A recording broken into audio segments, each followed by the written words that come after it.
오늘 우리에게 주신 하나님의 말씀은 구약성경 에스라 6장 13절에서 15절까지 말씀입니다. 제가 갖고 있는 구약성경 718면에 있습니다. 에스라서 6장 13절에서 15절까지 말씀을 한 목소리로 낭독하겠습니다.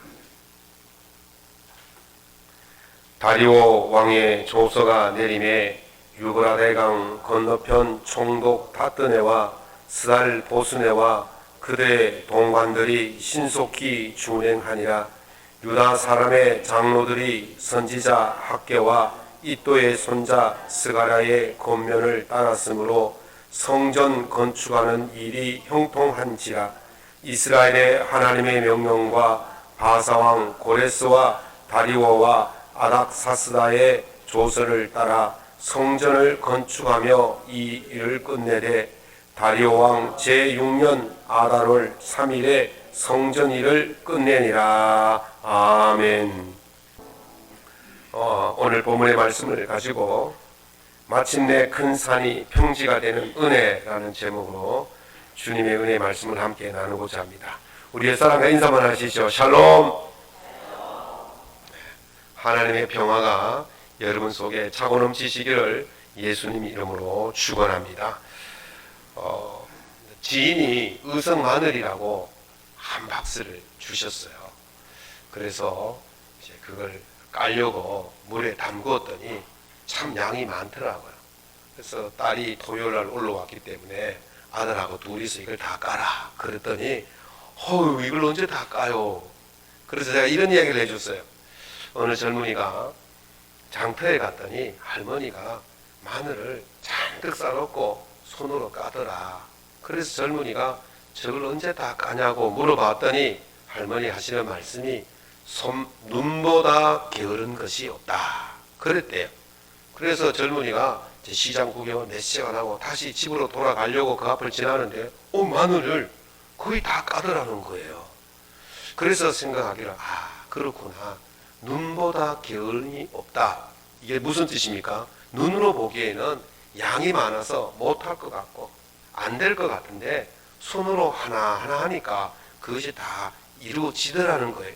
그래서 눈보다 게으른 것이 없다. 그 이야기를 해줬더니 둘이 앉아서 도란도란 이야기하면서 잘 때까지 마늘을 까더라고요. 그래서 한 3분의 1쯤 깠어요. 나머지는 어떻게 합니까? 제가 새벽기도 갔다 와가지고 며칠을 깠더니 다 까지더라고요. 눈보다 게으른 것은 없습니다. 하면 다 이루어지는 거예요. 마부작침이라는 말이 있습니다. 갈맞자에 도끼부자에 지을 작자에 바늘 침자입니다. 여러분들 학교 다닐 때 이태백이라는 시인의 이야기를 들어보셨을 거예요. 당나라의 최고의 시인의 이름이 이태백인데 본래 이름은 이백입니다. 이태백 그러니까 요즘 20대 태반이 백수다 그런 말이 아니고요. 이름이 이태백이에요. 근데 이 이태백이 어릴 때에 산에 들어가서 공부를 하는데 너무 힘든 거예요. 그래서 포기를 하고 내려오는데 할머니가 도끼를 가지고 바위에다가 막 문지르고 있는 거예요. 그래서 할머니 뭐하고 계세요? 그랬더니 도끼를 가지고 바늘 만든다. 그래 이태백이 웃었지요. 에이 어떻게 그 도끼를 가지고 바늘을 만듭니까? 그랬더니 할머니가 하시는 말씀이 쉬지 않고 꾸준히 하면 언젠가는 이루게 될 거다. 그 말에 깨달음을 얻고 이태백이가 다시 산에 들어가서 공부를 했습니다. 그래서 그 별명이 그냥 대단한 시인이 아니에요. 시선이라고 그럽니다. 선자는 뭡니까? 선자를 어디에 쓰냐면 거의 신선할 때 쓰는 선자예요. 그래서 신선에 능가하는 신선과 비슷한 그런 수준에 이르렀다고 이태백을 가리켜서 시선이다 그렇게 한 겁니다. 쉬지 않고 꾸준히 공부를 했더니 그런 놀라운 대단한 인물이 되었다는 것입니다. 우보천리라는 말도 아시잖아요. 소걸음으로 천리를 간다. 소가 걸어가는 것이 느릿하고 저게 언제 가겠냐 그러지만 그 걸음으로 걸어도 쉬지 않고 걸으면 천리를 간다. 그런 말이 있습니다. 오늘 본문 말씀을 우리가 보면 바로 그런 모습을 보여주고 있습니다. 이스라엘 백성들이 성전을 완성한 횟수가 얼마냐? 건축한 횟수가 얼마냐면 20년이 걸렸어요. 20년. 여러분 솔로몬 성전을 몇 년 만에 지은지 아십니까? 7년 만에 지었습니다. 그 웅장하고 거대한 그 성전을 짓는데 7년이 걸렸는데 그거 반밖에 안 되고 뭐 볼품없는 그런 성전을 짓는데 20년이 걸렸어요. 그동안 무슨 일이 있었습니까? 방해가 있었잖아요. 그동안 방해도 있고 여러 가지 어려움도 있었지만은 그래도 꾸준하게 그 일을 위해서 실행했더니 마침내 그 성전이 완성이 된 줄로 믿습니다. 오늘 본문 에스라 6장 전체는 그 일이 어떻게 이루어졌는지를 우리에게 보여주고 있습니다. 이 말씀을 통해서 우리 삶에 닫혀진 일들, 막혀진 일들, 방해받는 일들, 풀리지 않는 그런 일들이 말씀을 통해서 여러분들 삶에서 풀려지고 방해가 사라지고 열려지는 역사가 일어나기를 예수님 이름으로 축원합니다. 자, 그럼 어떤 일이 일어나느냐? 전화위복이 일어납니다. 제주도 환경면에 가면 용술이라는 마을이 있어요. 거기서 한 2km 정도 떨어진 한적한 농로에 제주 순례자의 교회라는 교회가 자그마한 교회가 있습니다. 그 옆에도 교회도 예쁘게 지었지만 또 이 조경도 너무 잘해서 너무너무 예쁘게 잘 지어놨어요. 거기는 크기가 얼마냐? 성인 4명만 들어가면 더 이상 들어갈 수 없는 아주 그냥 작은, 정말 그런 작은 교회예요. 그 교회를 지을 때 거긴 김태헌 목사님이란 분과 제가 협력을 해서 그게 자그마하게 교회를 아름답게 예쁘게 지었거든요. 그 처음에 지을 때에 얼마나 반대가 심했는지 모릅니다. 민원이 들어오고. 그런데 이 민원을 누가 했느냐면 마을 주민들이 넣은 게 아니에요. 참 제 입으로 말하기 부끄러운 그 제주에 있는 그런 교회들 목사들이 민원을 막 넣어가지고 막 이름도 못 달게 하고 막 난리가 난 거예요. 그래서 그 환경면에서 조사가 나왔어요. 도대체 무슨 일인가? 우리는 그때 이제 정식 그 농로 옆에 짓기 때문에 정식 건축 허가를 받을 수가 없어서 임시 이제 가건물 허가를 받아가지고 지으려고 그러니까 막 방해가 심했죠. 그래서 환경면에서 나와가지고 조사를 하는데 우리의 취지를 듣고는 그러면 이걸 저희들이 도와드릴 테니까 정식 허가를 받아서 지읍시다. 그래서 면에서 막 협력을 해가지고 정식 설계를 만들고 허가를 해가지고 막 기반 시설을 도와주고 해가지고 정식으로 지었어요. 그러고 나서는요, 그것이 어떻게 됐냐면 그 제주 올레길이라는 재단이 있어요. 그 제주 올레길 길이 본래 그 앞으로 지나가지가 않는데 저쪽으로 돌아가야 되는데 그 제주 올레길 재단에서 그 올레길을 이쪽으로 교회 앞으로 돌려버렸어요. 그리고는 제주 맥길 그러면서 그 교회 앞으로 돌린 거죠. 그래서 1년에 수만 명이 거기 와서 관람이 이상하지만 와서 이렇게 예배도 드리고 자기들 예배를 드릴 수가 없어요. 혼자 와서 묵상하고 기도하고 그래서 자살하려고 내려왔던 사람이요. 거기 왔다가 회복하고 돌아가고 낙심했던 사람들이 회복하고 돌아가고 수많은 기적들이 일어나는 그런 명소가 되었어요. 여러분들 한번 인터넷에다가 한번 제주 순례자의 교회 쳐보십시오. 얼마나 예쁘게 잘 된지 모릅니다. 제주 가실 일이 있거든. 거기 한번 꼭 들러보십시오. 저는 그것을 통해서 느낀 것이 뭐냐면 이렇게 반대가 심해도 하나님의 선한 일을 하고자 한다면 아름답게 그 방해하는 사람들 때문에 그것이 오히려 도움이 될 수 있구나.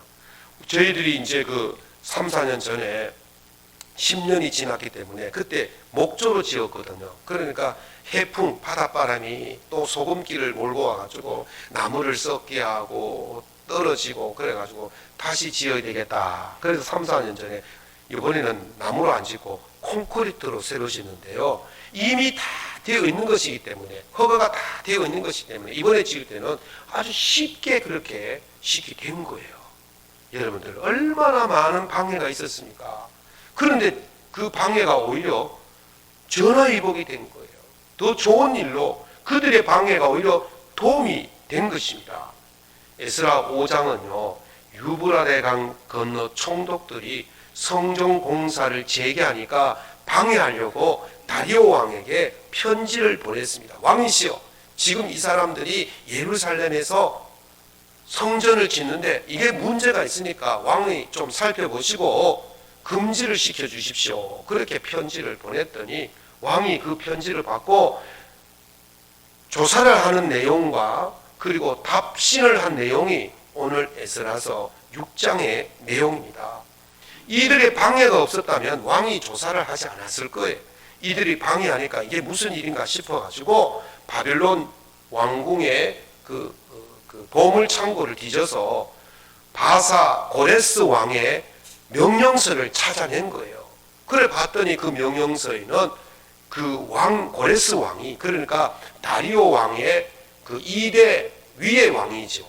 이 왕이 명령을 내린 일들을 발견하게 되었습니다. 그래서 이 다리오 왕이 이거는 우리의 선대가 명령한 일이기 때문에 정당한 일이다. 그러면서 4가지 지시를 하게 되었습니다. 그것이 오늘 에스라서 6장의 주 내용이에요. 첫 번째 어떤 명령을 했느냐? 총독들은 그 예루살렘 성전 공사하는 근처도 가지 마라. 방해하지 마라. 그게 첫 번째 내용이고, 두 번째는 총독들 관할 지역에서 나는 거둬들인 세금으로 이 예루살렘 성전을 짓는 경비를 지급해라. 그리고 너희들에게 나는 그 세금으로 예루살렘에서 하나님께 예배 드리는 제물을 필요한데 모두 지원해라. 그리고 예루살렘 성전에 있는 제사장들과 백성들은 우리 왕과 왕자들을 위해서 기도해라. 그렇게 이야기를 하는 거예요. 그래가지고 그 다음에 세 번째는 내가 조서를 내린 이 조서를 바꾸는 자들은 하나님의 진노를 받을 것이고 왕의 진노를 받게 될 것이다. 그러니까 절대로 어기지 마라. 그렇게 합니다. 네 번째가 뭐냐면 신속히 준행하라. 그렇게 말합니다. 그랬더니 우리 그 6장 14절에 보면 어떻게 됩니까? 이들이 총독들과 동관들이 신속히 준행했다 그랬어요.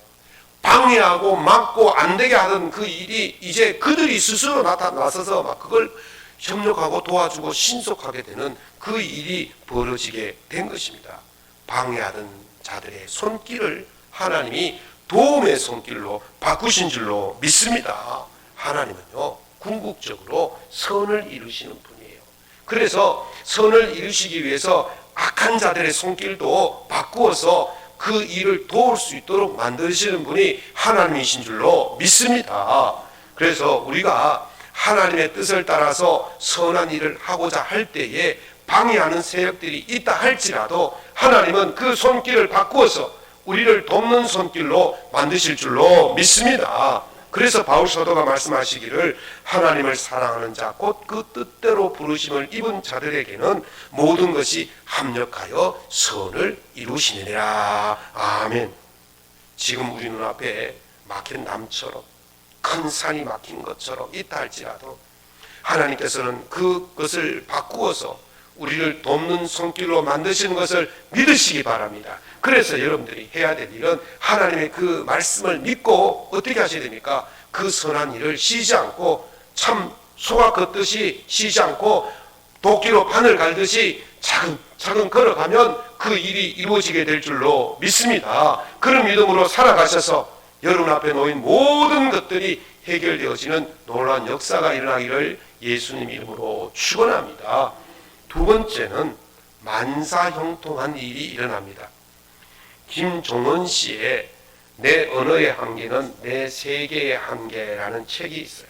그 책에 보니까 이런 말을 해놨어요.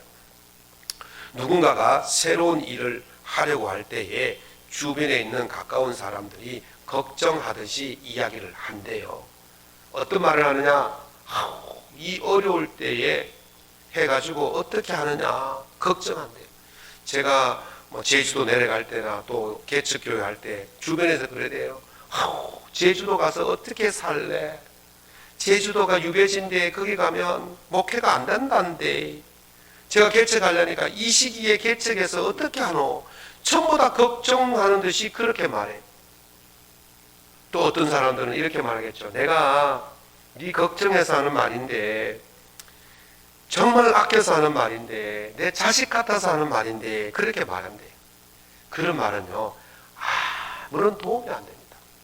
걱정하듯이 말하지만 사실 무엇인가를 하려는 사람에게는 용기를 꺾는 말이에요. 힘을 빼는 말이에요. 그래서 이런 말을 하는 것이 좋대요. 분식점에서 떡볶이 파시는 아주머니가 떡볶이를 주시면서 주문하지 않은 삶은 계란을 하나 더 얹어주면서 하시는 말씀이, 이거 국물에 찍어 먹으면 맛있대. 그럼요, 그 말에요 훈훈함이 느껴진대. 따뜻함이 느껴진대. 지쳤던 사람이 그 계란 하나 때문에 힘을 얻게 된다는 것입니다. 그래서 그런 걱정하듯이 하는 그런 말보다는 차라리 따뜻한 격려의 말 한마디가 훨씬 더 힘을 주고 용기를 주고 일어설 수 있게 해준다는 것입니다. 14절의 말씀이 바로 그 말씀이에요. 자, 함께 보실까요? 유다 사람의 장로들이 선지자 학교와 이또의 손자 스가랴의 권면을 따랐으므로 성전 건축하는 일이 형통한지라. 여기서 주목해 봐야 할 문구가 권면을 따랐으므로 성전 건축하는 일이 형통한지라. 다시 하겠습니다. 권면을 따랐으므로 성전 건축하는 일이 형통한지라. 아멘. 선지자들의 권면을 따랐다는 것입니다. 그러면 어떤 권면을 했을까요? 야, 이 힘든데, 이 어려운데 왜 하려고 그래? 그런 말이 아니었어요. 스가랴서 4장 6절에 보면 스가랴가 이스라엘 백성들에게 외치는 말씀이 나옵니다. 만군의 여호와께서 말씀하시되 이는 힘으로 되지 아니하며 능력으로 되지 아니하고 오직 나의 영으로 되느니라. 아멘. 지금 이스라엘 백성들이 성전을 재건축하는데 힘이 들고 어려워하고 걱정하니까 그렇게 말하잖아요. 이거는 우리의 힘으로 하는 게 아니야. 우리의 능력으로 하는 게 아니야. 오직 하나님의 능력으로, 하나님의 힘으로, 하나님의 영으로 되는 거야 라고 권면했던 거예요. 그랬더니 이스라엘 백성들이 힘을 얻어서 이 일을 하는 것입니다. 성전 공사를 재개하는 것은요 참 큰 산이 막힌 것과 같습니다. 그러나 이 일을 이루시는 분은 하나님이시라는 것을 믿으라는 거예요. 사랑하는 성도 여러분, 여러분 앞에 큰 산이 막혀 있다 할지라도 그 산을 평지로 만드시는 분은 하나님이심을 믿으시기 바랍니다. 그래서 4장 7절에 스가랴 4장 7절에 오늘 여러분들이 찬양했지 않습니까? 큰 산아 바벨론 앞에서 평지가 되리라. 큰 산아, 큰 산이 무엇입니까? 방해물이에요. 환난이에요. 답답함이에요. 어려움이에요. 고난이에요.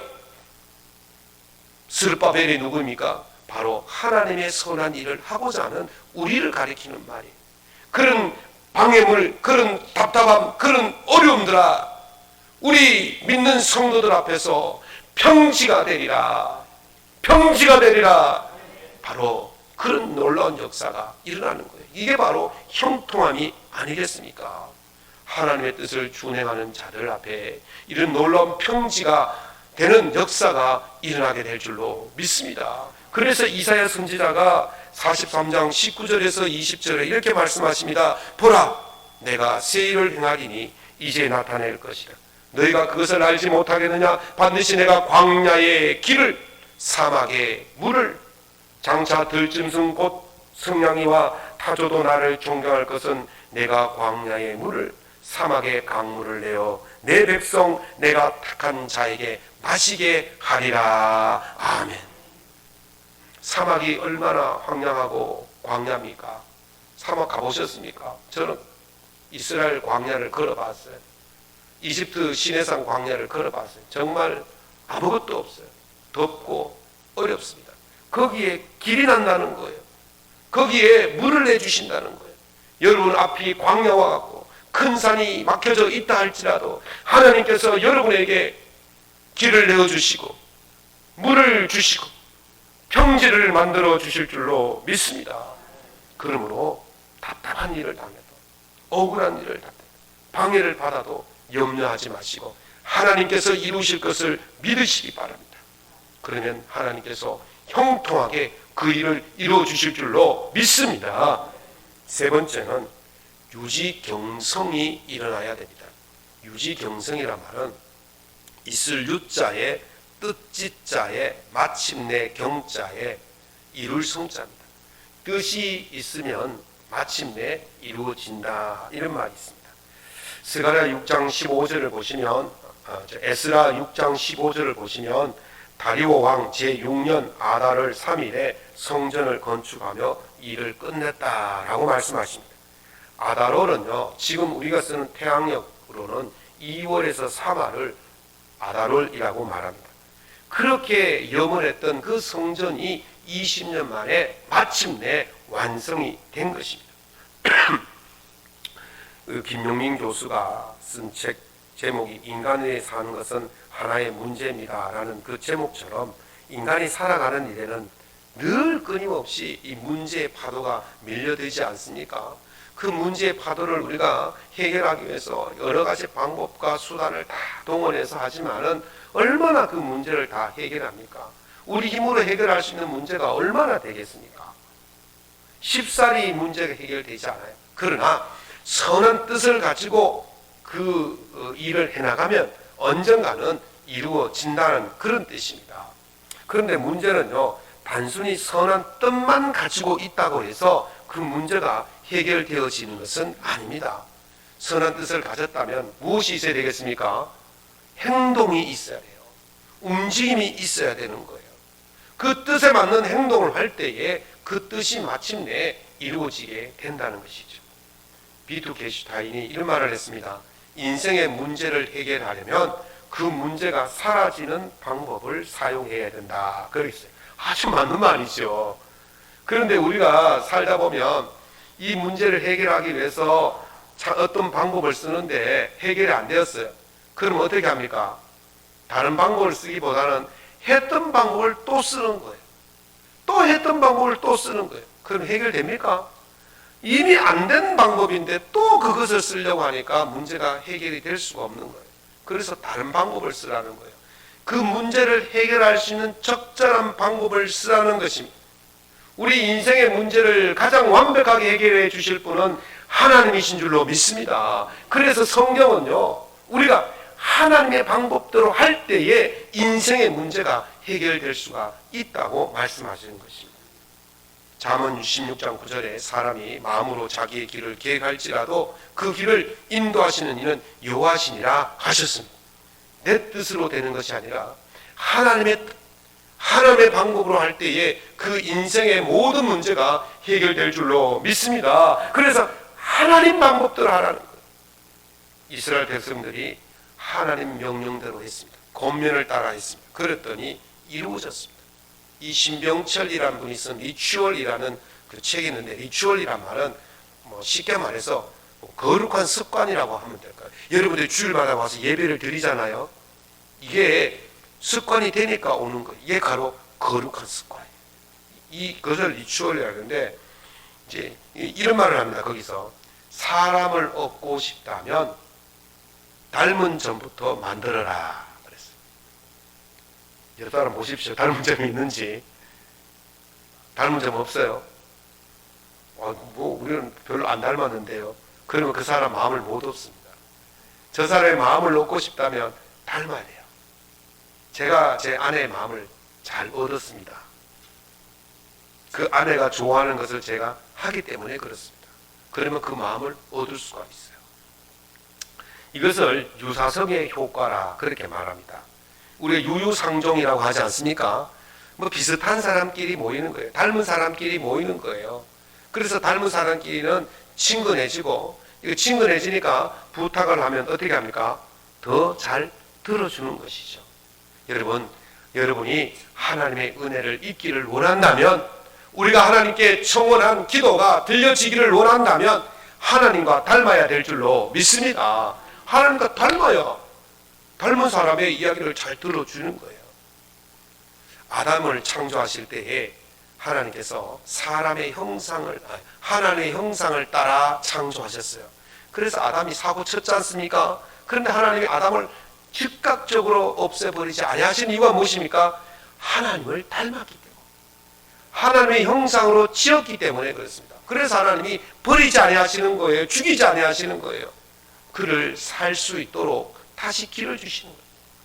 하나님께서 인류가 하나님의 형상을 닮았기 때문에 하나님은 우리 인류를 멸망하지 아니하고 그 대신 예수 그리스도를 우리에게 보내주신 줄로 믿습니다. 예수 그리스도를 보내주셔서 그분이 우리 죄를 다 짊어지시고 십자가에 죽게 하신 거예요. 그리고 그분이 부활하심으로 말미암아 우리에게 영생을 허락하신 거예요. 우리가 누구와 닮았기 때문에? 하나님과 닮았기 때문에 그렇습니다. 그러므로 여러분들이 하나님의 도우심을 입고 하나님께서 형통해 주시기를 원한다면 하나님과 닮는 삶을 살아야 되는 거예요. 하나님과 닮아져야 되는 거예요. 그 책에 보니까 이런 말도 있습니다. 명작 옆에 서 있으면 뭐가 된다? 명작이 된다. 여러분들 똑같은 선물을 줄 때에도 명화로 인쇄된 포장지에 주는 거하고 그냥 일반 포장지에 해가지고 주는 거하고 받는 사람이 기분이 달라진대요. 그 내용물이 똑같을지라도 명화로 인쇄된 포장지에 포장해서 주는 선물은요 아주 값지게 느껴진다는 거예요. 앞으로 저에게 선물하실 때 명화에다가 다 포장해가지고 주시면 그게 제가 얼마나 귀하게 보겠습니까? 주실 일도 없겠지만 혹시 주실 때 그렇게 하시기 바랍니다.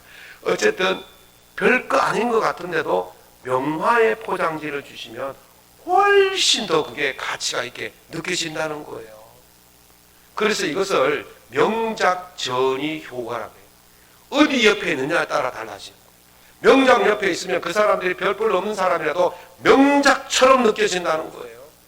우리가 하나님 옆에 가까이 있으면 우리의 하나님의 거룩하심이 우리에게 비치게 될 줄로 믿습니다.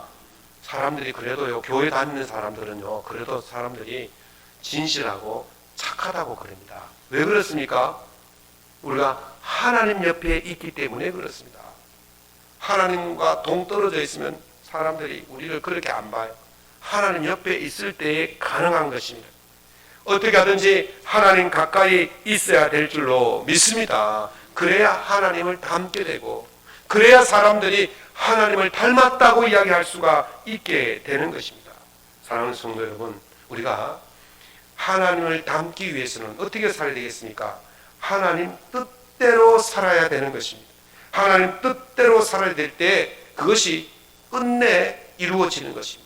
하나님 뜻대로 살지 않고 그냥 막 살아가는데 어떻게 하나님의 뜻이 이루어질 수 있겠습니까? 어찌하든지 하나님을 닮기 위해서 하나님 뜻대로 살아가시기 바랍니다. 그렇게 닮고자 애쓰면 하나님께서 기이하게 보시고 우리 앞에 놓여있는 그런 큰 산 같은 문제들을 해결해 주셔서 평지처럼 만들어 주실 줄로 믿습니다. 그런 믿음으로 이번 한 주간 동안 살아가셔서 하나님이 해결해 주시는 그 평지와 그 형통함을 누리며 살아갈 수 있기를 예수님 이름으로 축원합니다.